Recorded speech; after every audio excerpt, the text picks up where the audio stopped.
Hi everyone, I'm Claire Backen from Your OT Tutor. If you're somebody that works with people living with a spinal cord injury, here is a great resource that you maybe never knew existed.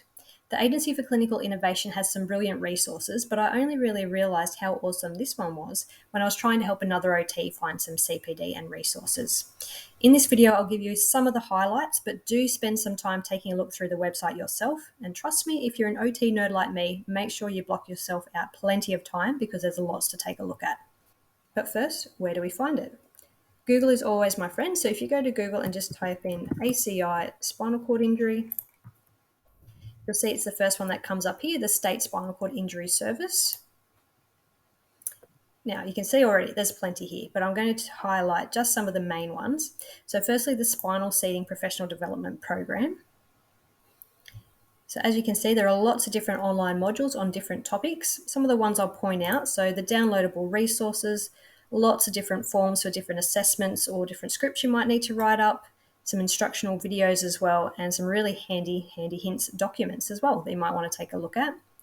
One of the features that I do like about these modules as an educator, so in module 10, just as an example, we'll go to power wheelchairs, tells you what you're going to learn. You can jump through and click to the part that you want to learn about.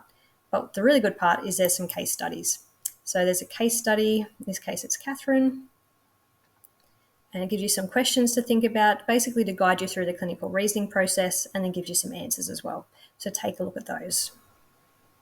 I'll show you what else is available on the website. So on the resources section, if we tick up here, you see there's lots of different topics you can look into. So there's things like aging, fertility, pain management, psychosocial support, and other resources as well.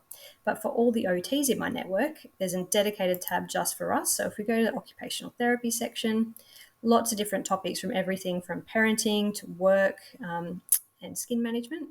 If we click on the equipment tab, just as an example, you can see that it gives you lots of different examples of different equipment that we commonly would use for people that have sustained a spinal cord injury.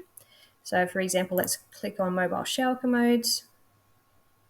Gives you a bit of a rationale for when and why you might use it, some features to consider, which is really helpful because they're not as straightforward as they might seem, and some links to some other resources as well that just goes into even more detail.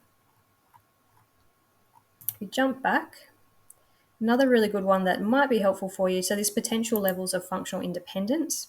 So depending on the person's level of their spinal cord injury can determine maybe how much function they might get back. So something that might be helpful when you're planning your assessments and treatments, you could go to here, say your person had a T1 injury.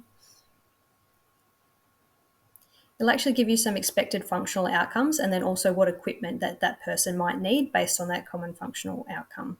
Like I said, there's always differences between individuals, but it's a really helpful starting point for you. So there you go. Hopefully there's something helpful for you there on that website. If you'd like to find out about what other helpful websites and resources are out there, keep following Your OT Tutor and I'll see what I can find to share with you. Thanks for watching.